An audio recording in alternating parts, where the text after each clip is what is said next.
প্রিয় শিক্ষার্থীবৃন্দ, শুভেচ্ছা ও ভালোবাসা নিয়েও আমরা আজ পড়ব অষ্টম শ্রেণীর বাংলা বইয়ের প্রথম অধ্যায়। অধ্যায়ের নাম প্রয়োজন বুঝে যোগাযোগ করি। তো 1.1-এ রয়েছে পরিস্থিতি অনুযায়ী যোগাযোগের উপায়। এখানে প্রথমটি করে দেওয়া হচ্ছে যে বাড়িতে কেউ অসুস্থ হয়ে পড়লে সেক্ষেত্রে যোগাযোগ করার উদ্দেশ্যটা কি কারণে যোগাযোগ করছে। অসুস্থ ব্যক্তির দ্রুত চিকিৎসার ব্যবস্থা করতে হবে সেই কারণে। আর এই উদ্দেশ্য পূরণের জন্য কার কার সাথে যোগাযোগ করা যেতে পারে? পরিবারের সদস্য, ডাক্তার, কিংবা তোমার কাছের কোনো বন্ধু, অ্যাম্বুলেন্স, কিংবা জাতীয় হেল্পলাইন যেগুলো আছে সেগুলো। আর যেভাবে উদ্দেশ্য প্রকাশ করা যেতে পারে, তুমি কীভাবে তোমার যে যোগাযোগের উদ্দেশ্যটা আছে সেটা কীভাবে প্রকাশ করতে পারো। অসুস্থ ব্যক্তির শারীরিক অবস্থাটা বর্ণনা করতে পারো।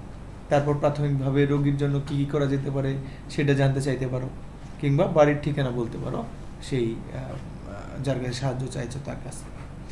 এরপরে পরিবেশ হচ্ছে স্কুলের পরিচয়পত্র হারিয়ে গেছে, তাহলে কি করবে? পরিচয়পত্র হারানোর বিষয়টি জানানো এবং নতুন করে পরিচয়পত্র তৈরি, এটি হচ্ছে যোগাযোগের উদ্দেশ্য। আর যার সঙ্গে যোগাযোগ করা যেতে পারে অভিভাবক, শিক্ষক, সহপাঠী, তারপর স্কুলের অফিস কর্তৃপক্ষের সঙ্গে, কিংবা নিকটস্থ পুলিশ স্টেশনে বা থানায় আর কি। তারপর যেভাবে যোগাযোগ করতে পারো সেটা হলো নিজের শ্রেণীকক্ষে, তারপর স্কুলের মাঠ, স্কুলে আসা যাওয়ার পথে খুঁজে দেখা, নতুন করে পরিচয়পত্র পাওয়ার জন্য স্কুলের যে অফিস কক্ষ আছে সেখানে গিয়ে পরামর্শ চাওয়া এবং প্রয়োজনীয় যে তথ্যগুলো দিতে হবে সেগুলো প্রদান করা। আর নিকটস্থ থানায় পরিচয়পত্র হারিয়ে গেছে এই মর্মে তুমি একটি জিডি বা ডায়েরিভুক্ত করতে পারো, সাধারণ ডায়েরি করতে পারো। তারপরে পরিস্থিতি হচ্ছে এমন এলাকায় দাওয়াত পেয়েছে যেখানে আগে কখনো যায়নি। যোগাযোগের উদ্দেশ্য কি? নতুন এলাকায় যাওয়ার ঠিকানা ও প্রয়োজনীয় তথ্য সংগ্রহ করা। এক্ষেত্রে কার কার সাথে যোগাযোগ করা যেতে পারে? যেখানে যাচ্ছ তাহলে যে জায়গায় যাওয়া হচ্ছে সেই জায়গার সম্পর্কে জানেন এমন ব্যক্তির সাথে যোগাযোগ। তারপর ওই এলাকায় আগে ভ্রমণ করেছেন এমন ব্যক্তির সাথে যোগাযোগ, কিংবা যার বাড়িতে যাওয়া হবে তার সঙ্গে ফোনে যোগাযোগ। তারপর যেভাবে উদ্দেশ্যটা তুমি প্রকাশ করতে পারো তা হলো নতুন এলাকা সম্পর্কে জানতে চাওয়া যেতে পারে, এলাকার রাস্তাঘাট, যাতায়াত ব্যবস্থা সম্পর্কে জানতে চাওয়া। তারপর হতে পারে যে ওই এলাকার শিক্ষা প্রতিষ্ঠান, স্টেশন, বাজার, মাঠের অবস্থান সম্পর্কে জানতে চাওয়া। তারপরের পরিবেশটা হচ্ছে একজন বন্ধু বেশ কিছুদিন ধরে ক্লাসে আসছে না, তাহলে এই ক্ষেত্রে কী করতে পারো? যোগাযোগের উদ্দেশ্য হলো বন্ধু কিছুদিন স্কুলে না আসার কারণ খুঁজে বের করা। সেক্ষেত্রে তুমি কি করবে? এখানে যার সঙ্গে যোগাযোগ করতে পারবে, সহপাঠী, অন্য বন্ধুর সঙ্গে যোগাযোগ করা, ওই বন্ধুর পরিবারের কারোর সঙ্গে যোগাযোগ করা, কিংবা ওই বন্ধুর নিকট কোনো আত্মীয়ের সঙ্গে যোগাযোগ করা। এখন তোমার উদ্দেশ্যটা কিভাবে প্রকাশ করতে পারো? বন্ধুর শারীরিক মানসিক অবস্থা সম্পর্কে জানতে চাওয়া যেতে পারে, স্কুলে অনুপস্থিত থাকার কারণ সম্পর্কে জানতে চাওয়া যেতে পারে, লেখাপড়া বিষয়ে বিভিন্ন তথ্য জানতে চাওয়া যেতে পারে। তারপরে পরিস্থিতি হচ্ছে এলাকায় একটি অপরিচিত শিশু পাওয়া গেছে। আচ্ছা, তাহলে এখন যোগাযোগের উদ্দেশ্য কী হবে? অপরিচিত শিশুটিকে প্রকৃত অভিভাবকের কাছে পৌঁছে দেওয়া। এখন এর জন্য তুমি কি করতে পারো? কার কার সঙ্গে যোগাযোগ করতে পারো? স্থানীয় সম্মানিত ব্যক্তিবর্গ, মসজিদের ইমাম সাহেব কিংবা শিক্ষকের সঙ্গে, স্থানীয় জনপ্রতিনিধি যারা আছে তাদের সঙ্গে যোগাযোগ করা যেতে পারে। তারপর নিকটস্থ থানার ভারপ্রাপ্ত কর্মকর্তার সাথেও যোগাযোগ করা যেতে পারে। তারপরে বলা হয়েছে যে যেভাবে উদ্দেশ্যটা প্রকাশ করা যেতে পারে। অপরিচিত শিশুটির যে বর্ণনা, শারীরিক গঠন, সেটা হচ্ছে প্রতিষ্ঠান প্রধানের মাধ্যমে প্রচার করা যায়। তারপর স্থানীয় যে জনপ্রতিনিধি আছেন তাদেরকে শিশুটি সম্পর্কে জানানো যেতে পারে। তারপর আইন প্রয়োগকারী সংস্থা যারা আছে তাদের সহযোগিতা চাওয়া যেতে পারে। আর নিকটস্থ যে থানা আছে সেখানে গিয়ে শিশুটিকে তোমরা পৌঁছে দিয়ে আসতে পারো, কিংবা প্রয়োজনে বিভিন্ন সামাজিক মাধ্যম বা গণমাধ্যমে এই শিশুটি সম্পর্কে জানানো যেতে পারে, মানুষকে অবহিত করা যেতে পারে। আচ্ছা, তারপর রয়েছে 1.2 যোগাযোগ, চিন্তা, অনুভূতি প্রকাশ। এই ক্ষেত্রে এই ঘটনার উপর ভিত্তি করে তোমাদের হচ্ছে এই যোগাযোগটা করতে হবে। হ্যাঁ, এখানে দেখো ঘটনা একে বলা আছে টিফিনের সময় বারান্দায় দাঁড়িয়ে সামিয়া ও নয়ন কথা বলছে, তাদের মধ্যে দুজন বন্ধুর মধ্যে টিফিনের মধ্যে যেরকম কথা হয় সেই কথাটা এখানে আছে। তারপর এই ক্ষেত্রে দেখো সামিয়ার উদ্দেশ্য কি? এখানে দেখা যাচ্ছে টিফিনের সময় জন্মদিনের দাওয়াত দিয়েছে। আর এই যোগাযোগের ক্ষেত্রে কোন চিন্তা অনুভূতির প্রকাশ ঘটেছে, এর উদ্দেশ্য কী ছিল? বন্ধুরা মিলে আনন্দ করা। আর কিভাবে সামিয়া উদ্দেশ্য প্রকাশ করতে পারত? এখানে কি কি মজা করা হবে সেখানে এর একটা তালিকা তাকে দিতে পারতো, কিংবা জন্মদিনে কি কি ধরনের অনুষ্ঠান করা যেতে পারে সেই সম্পর্কে সে যদি নয়নের সাহায্য চাইতো সেক্ষেত্রেও আরও মজা হতে পারত। এবার ঘটনা 2, দ্বিতীয় ঘটনায় দেখো এখানে তোমাকে বিশ্লেষণ করতে হবে। এখানে বলা হয়েছে যে শিক্ষার্থীরা কোন উদ্দেশ্যে স্কুলের সামনে দাঁড়িয়েছে। এখানে কিন্তু এই পোস্টার প্লে কার্ড থেকে আমরা বুঝতে পারছি যে বিশ্ব পরিবেশ দিবসে গাছ লাগানো এবং পরিবেশ বাঁচানোর গুরুত্ব উপস্থাপনের জন্য বিষয়টা এখানে স্কুলের সামনে শিক্ষার্থীরা দাঁড়িয়েছে। তারপর এই যোগাযোগ কোন চিন্তা বা অনুভূতির প্রকাশ ঘটেছে এই যোগাযোগের ক্ষেত্রে? দেখো তাহলে এক্ষেত্রে সামাজিক সচেতনতা বৃদ্ধির চিন্তা প্রকাশ পেয়েছে, পরিবেশ রক্ষায় সচেতনতা বৃদ্ধির অনুভূতি প্রকাশ পেয়েছে, নাগরিকের দায়িত্ব পালন সংক্রান্ত চিন্তা প্রকাশ পেয়েছে, তারপর পরিবেশ সচেতনতা বিষয়ক চিন্তা প্রকাশ পেয়েছে। এখন এখানে বলা হয়েছে আর কিভাবে তারা এই উদ্দেশ্য প্রকাশ করতে পারত। তাহলে এটা আরও বিভিন্নভাবেই তারা প্রকাশ করতে পারত। যেমন পরিবেশ সম্পর্কে জনগণের মধ্যে সচেতনতা বাড়ানোর জন্য যে সকল জায়গা সরকারি আছে সেই সব জায়গায় বৃক্ষরোপণ করা যেতে পারে। তারপর বিশ্ব পরিবেশ দিবস উপলক্ষে বিভিন্ন অনুষ্ঠান করা যেতে পারে, প্রদর্শনীর আয়োজন করা যেতে পারে, ভিডিও ও প্রামাণ্যচিত্র সবার জন্য প্রদর্শন করা যেতে পারে, এবং সবাইকে পরিবেশ রক্ষায় আগ্রহী করে তোলার জন্য কিছু কার্যক্রম হাতে নেওয়া যেতে পারে। বিভিন্ন যোগাযোগ মাধ্যমে এই সচেতনতামূলক কার্যক্রম পরিচালনা করা যেতে পারে। ঘটনা 3-এর ক্ষেত্রে দেখো এখানে শিমুর ছোট ভাইয়ের বয়স 12, সকাল থেকে তাকে খুঁজে পাওয়া যাচ্ছে না। সন্ধ্যার সময় থানায় শিমুর বাবা ও চাচা কথা বলছেন পুলিশ অফিসারের সাথে, সেই ক্ষেত্রে এরকম কথোপকথন হয়। এখন এই ক্ষেত্রে কি বলেছে, তোমার কিছু উত্তর দিতে হবে যে শিমুর বাবা কোন উদ্দেশ্যে থানায় যোগাযোগ করেছেন? ছোট ভাইকে খুঁজে পাওয়ার উদ্দেশ্যে। এখানে চিন্তা অনুভূতি প্রকাশ করেছে কেমন? শিমুর ভাইকে খুঁজে বের করতে পুলিশের সহযোগিতা চাওয়ার চিন্তা এখানে প্রকাশ পেয়েছে। তারপর শিমুর ছোট ভাইয়ের নিরাপদে বাড়ি আসার চিন্তা আছে। আর শিমুর পরিবারের মানুষদের মধ্যে অস্থিরতার অনুভূতি লক্ষণীয়। এখন বলা হচ্ছে অন্য কিভাবে শিমুর বাবা এই উদ্দেশ্য প্রকাশ করতে পারতেন। তাহলে শিমুর বাবা পুলিশকে এই কথাগুলো আরও অনেক বেশি আবেগী ভাষায় বলতে পারতেন, সেক্ষেত্রে তাদের মনের অবস্থাটা আরও ভালোভাবে অনুভব করতে পারতেন। তারপর শিমুর ভাইয়ের নাম, বয়স, তারপর সেই সময় যে কাপড় পরেছিল তার বর্ণনা দিয়ে এলাকায় মাইকিং করা যেতে পারতো। তারপর স্কুলের আশেপাশে খোঁজ খবর নেওয়া যেতে পারতো এবং মাইকিংও করা যেতে পারতো। শিমুর যে আত্মীয় স্বজন আছে তাদের বাড়িতে খোঁজ নেওয়া যেতে পারে। তারপর যদি অনেক সময় এই সব কার্যক্রম পরিচালনার পরও তাকে খুঁজে না পাওয়া যায়, তাহলে সংবাদপত্রে হারানো বিজ্ঞপ্তি দেওয়া যেতে পারে।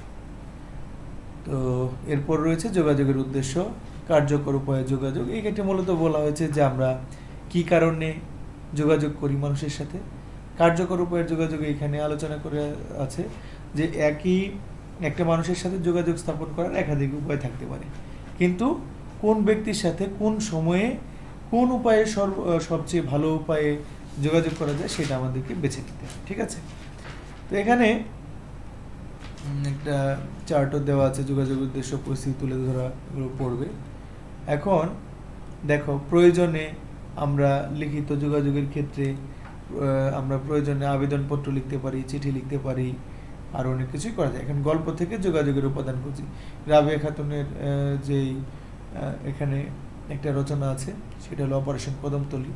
এটা পড়বার পর তোমাদের কিছু কাজ করতে হবে।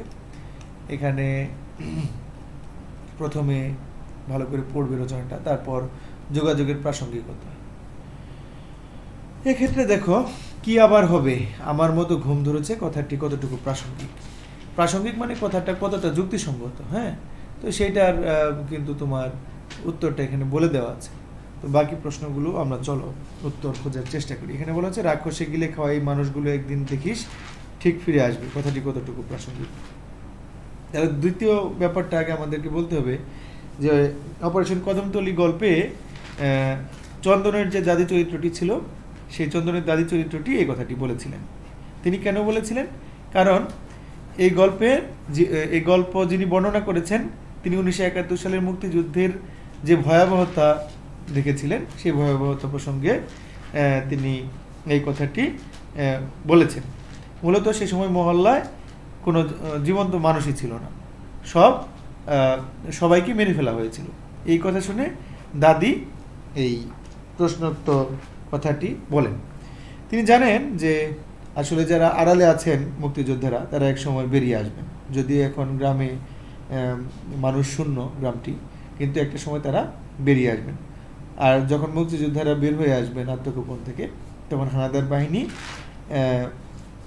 সেখান থেকে পালাবে এবং সেই সময় দেখা যাবে যে দাদি যে কথাটি বলেছেন যে রাক্ষসে গিলে খাওয়া এই মানুষগুলো একদিন ঠিক বেরিয়ে আসবে। রাক্ষসে গিলে খাওয়া মানুষ বলতে শুধু যে মৃত মানুষকে বোঝানো হয়েছে তা কিন্তু না।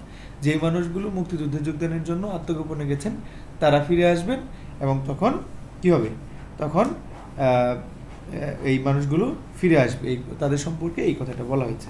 তারপর হলো এই যুদ্ধকে বলে গেরিলা যুদ্ধ, কথাটি কতটুকু প্রাসঙ্গিক। তাহলে গেরিলা যুদ্ধ মূলত মহান মুক্তিযুদ্ধের সময় আমাদের মুক্তিযোদ্ধারা যে পদ্ধতিতে যুদ্ধ করেছেন সেটি হচ্ছে গেরিলা যুদ্ধ। এই গেরিলা যুদ্ধের এই কথাটি এই অপারেশন কদমতলী গল্পে চন্দনের দাদি বলেছেন এবং 1971 সালে মহান মুক্তিযুদ্ধের শুরুর থেকেই পাকিস্তানি হানাদার বাহিনী চন্দনের ছোট চাচাকে হাত বেঁধে নিয়ে গিয়েছিল। নান্টুর চাচা, দিলুর বড় ভাই, ননির বাবা সহ সবাইকে নিয়ে গেল, তারা কেউই ফেরেনি। আবার কেউ কেউ বলে যে তাদেরকে গুলি করে মেরে ফেলেছে। চন্দনের দাদি তখন এই কথাটি বলেছেন যে মুক্তিযোদ্ধারা বনে জঙ্গলে থেকে যুদ্ধ করছে, তাদের এই যুদ্ধকে বলে গেরিলা যুদ্ধ। ঠিক আছে, তো পাকিস্তানি সেনাদের নিশ্চিহ্ন করার জন্যই কিন্তু আসলে গেরিলা যোদ্ধারা যুদ্ধে নেমেছিলেন। এদিক থেকে দাদির কথাটিকে আমরা প্রাসঙ্গিক বলতে পারি। তারপরে কথা হলো বেশি দিন আর নেই, কথাটি কতটুকু প্রাসঙ্গিক। এই কথাটি অপারেশন কদমতলী গল্পের শফিক ভাই বলেছিলেন। আর 1971 সালের 25শে মার্চের পর থেকেই তো শত্রুরা এদেশের হত্যাযজ্ঞ চালাতে শুরু করেছিল। আর সেদিন থেকে কুকুরে আর্তনাদ শুরু হয়েছে, আবার দেখা যায় সারা রাতি সেই আর্তনাদ চলে এখন। ঠিক আছে, তাহলে সেই সময়ের যে নির্মম পরিবেশ, সেই পরিবেশ এবং পাকিস্তানি হানাদার বাহিনীর যে নির্মমতা, সেই নির্মমতায় যারা অবুঝ প্রাণী, যারা জানোয়ার, তারাও এই বিপদ আপদ মানুষের আগে বুঝতে পারে। ঠিক আছে, এখন এই পরিস্থিতিটা কবে থামবে সেই বিষয়ে দাদির কথার জবাবে শফিক ভাই এই কথাটি বলেছেন যে বেশি দিন আর বাকি নেই, অর্থাৎ শত্রুদের সময় শেষ হয়ে এসেছে, তাই এই কথাটি প্রাসঙ্গিক। তারপরে বলা হয়েছে পাবে কি করে, ভাইয়েরা জব্বর চালাক। তাহলে এই কথাটি অপারেশন কদমতলী গল্পের কথক চন্দন বলেছে গেরিলা যোদ্ধাদের শত্রুর ঘাঁটি ধ্বংস করে দ্রুত সময়ের মধ্যে পালিয়ে যাওয়ার কৌশল প্রসঙ্গে। 1971 সালের যে যুদ্ধ, মহান মুক্তিযুদ্ধ সংগঠিত হয়েছিল, সেই যুদ্ধে আমাদের মুক্তিযোদ্ধা বাহিনী গেরিলা আক্রমণ করত শত্রু সেনাদের উপর এবং তারা দ্রুত সময়ের মধ্যে পালিয়ে যেতেন। সে কারণে তাদেরকে কিন্তু খুঁজে পাওয়া যেত না, শত্রু সেনারা তাদেরকে খুঁজে পেত না। আর আক্রমণ বা অপারেশন শেষে গেরিলাদের এই যে একটা যুদ্ধের কৌশল, এই কৌশলের কারণে এই যারা দখলদার বাহিনী তারা কিন্তু ধরাশায়ী হয়ে গিয়েছিল। আর এই বিষয়টিকে বোঝানোর জন্যই চন্দনের এই কথাটি প্রাসঙ্গিক হয়ে উঠেছে। তারপর বলা হয়েছে যোগাযোগে মর্যাদাসূচক শব্দ।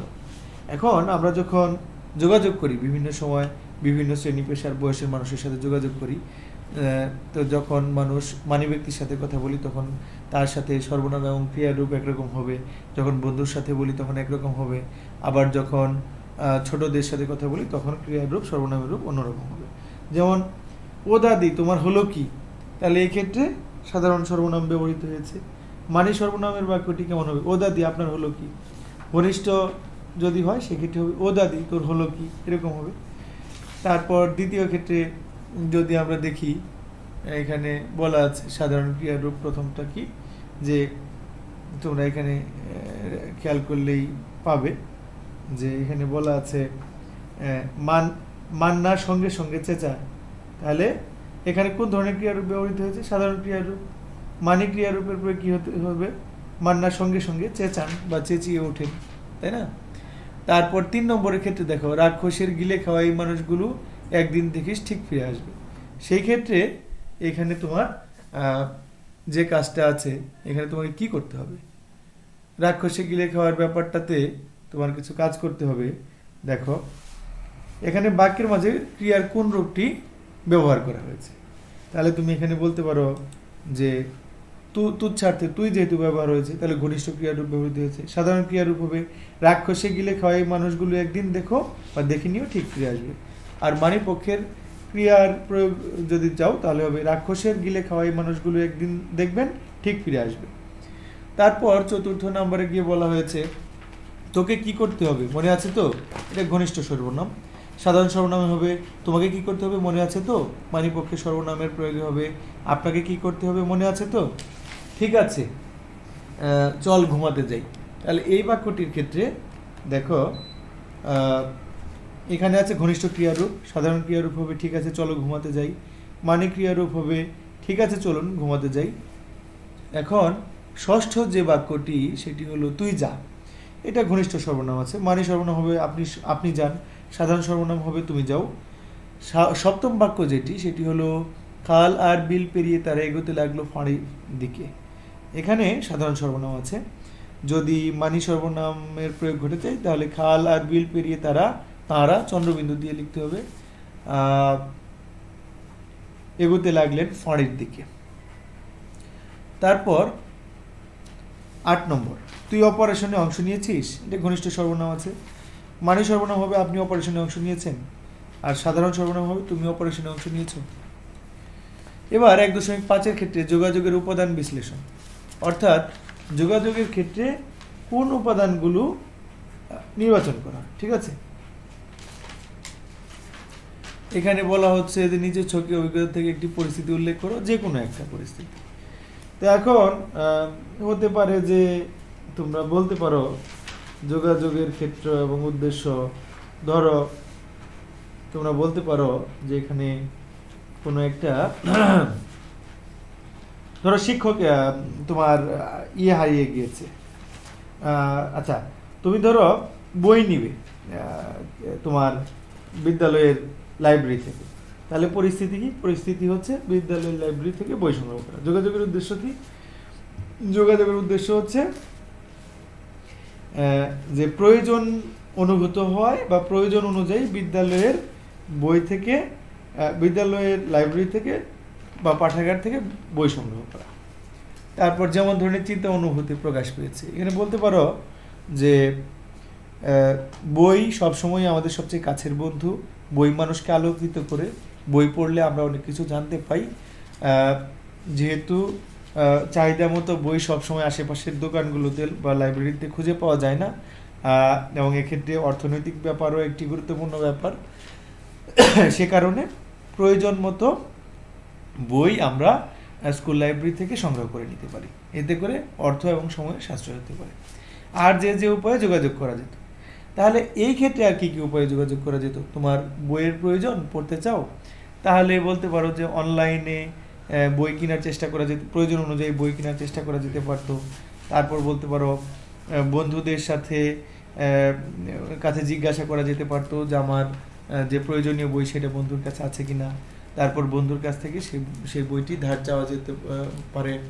তারপর বলতে পারো যে স্কুলের অন্য শ্রেণীর শিক্ষার্থীদের কাছে প্রয়োজনীয় বই সম্পর্কে জানতে চাওয়া যেতে পারে এবং তাদের কাছ থেকে ধার নিয়ে সেটা পড়া যেতে পারে। আরও হচ্ছে যে বিদ্যালয়ের বৃন্দকেও জিজ্ঞাসা করা যেতে পারে যে আমার প্রয়োজনীয় বইটি তাদের কাছে আছে কিনা, যদি থেকে থাকে তাহলে সবিনয়ে তাদের কাছ থেকে বইটি চেয়ে নিয়ে আমরা পড়তে পারি। আচ্ছা, তাহলে কিন্তু আমাদের এক্ষেত্রে বেশ একটা কাজ হয়ে গেল। এখন বলা হলো যে উপরে পরিস্থিতি নিয়ে পরিবার বা পরিবারের বাইরের কোনো ব্যক্তির সাথে আলোচনা করো, যোগাযোগের উদ্দেশ্য পূরণে পরিস্থিতি বিবেচনায় আর কি করা যেতে পারতো সে ব্যাপারে মতামত দাও এবং নিচে উল্লেখ করো। এই যে বিষয়টাই এখানে যে আলাপগুলো করলাম সেগুলো আমরা এখানেও লিখতে পারি আরও বিস্তারিতভাবে। এবার বলা হচ্ছে 1.6। 1.6 দেখো এখানে তোমাদেরকে বলা হয়েছে যে প্রয়োজন বুঝে যোগাযোগ করি। এই প্রয়োজনীয়তাটা তোমাদের দেখো দলীয় কাজ, যে দলে আলোচনা করো, তোমাদের বিদ্যালয় বা শ্রেণীকক্ষে কোনো একটি সমস্যা চিহ্নিত করে এই সমস্যা দূর করার জন্য কার সঙ্গে যোগাযোগ করা যেতে পারে সেটি ঠিক করো। এই কাজে মৌখিক যোগাযোগের প্রয়োজন হলে কিভাবে উপস্থাপন করবে এবং লিখিত যোগাযোগ প্রয়োজন হলে কিভাবে করবে তা আলোচনা করে সেই অনুযায়ী কাজ করো। নিজের ছকটি তোমাদের কাজের পরিকল্পনা করতে সাহায্য করতে পারে। খেয়াল করো, শ্রেণীকক্ষের ভিতরে পাঠাগার স্থাপন, তাহলে এটা হচ্ছে তোমার চাহিদা বা সমস্যা। এই জন্য তুমি কি করতে পারো, শ্রেণী শিক্ষক, প্রধান শিক্ষক, অন্য শ্রেণীর শিক্ষার্থী, পরিবারের সদস্য যে কারোর সাথেই কথা বলতে পারো। তবে এই ক্ষেত্রে সবচেয়ে কার্যকর হবে শ্রেণী শিক্ষক, প্রধান শিক্ষক এবং অন্য শ্রেণীর শিক্ষার্থীর সাথে যোগাযোগ করা। মৌখিক যোগাযোগের ক্ষেত্রে কীরকম হতে পারে, সরাসরি একদম তুমি গিয়ে এই যারা যে ব্যক্তিদের সাথে কথা বললে কাজ হবে সেই ব্যক্তিদের সাথে কথা বলতে পারো, মোবাইল ফোনেও কথা বলতে পারো। আর লিখিতভাবে যদি যোগাযোগ করতে চাও তাহলে কি করতে হবে, আবেদনপত্র দিতে হবে, কিংবা পোস্টার ছাপিয়ে তোমরা সহযোগিতা চাইতে পারো অর্থনৈতিকভাবে, বিজ্ঞপ্তি দিয়েও এটা করা যেতে পারে। তো এটা যদি আবার একটু অন্যরকম হয়, যে দেখো যদি এরকম দেয় যে তোমার স্কুলের সামনের কোনো একটা রাস্তা নষ্ট হয়ে আছে, তাহলে কি করতে হবে, স্থানীয় যে জনপ্রতিনিধি আছে তাকে, তোমার ইউনিয়ন পরিষদের যে চেয়ারম্যান আছেন বা পৌরসভার মেয়র আছেন তাকে উদ্দেশ্য করে একটি আবেদনপত্র লিখতে হবে। সেই ক্ষেত্রে কি লিখবে, সমস্যা হলো ধরো বিদ্যালয়ের সামনের রাস্তা নষ্ট হওয়া, যার সঙ্গে যোগাযোগ করা, ওয়ার্ড কমিশনার বা মেয়রের সাথে বা ইউনিয়ন পরিষদের চেয়ারম্যানের সাথে যোগাযোগ, মৌখিক যোগাযোগ সরাসরি কথা বলা, মোবাইল ফোনে কথা বলা, লিখিত অভিযোগ কি, আবেদনপত্র করা, আবেদনপত্র রচনা কিংবা হলো পত্রিকায় বিজ্ঞাপন দেওয়া। তো প্রিয় শিক্ষার্থীবৃন্দ, এরই মাধ্যমে কিন্তু আমাদের প্রথম অধ্যায়ের যে কাজগুলো ছিল তা শেষ হলো। ধৈর্য ধরে শোনার জন্য তোমাদের সবাইকে অসংখ্য ধন্যবাদ।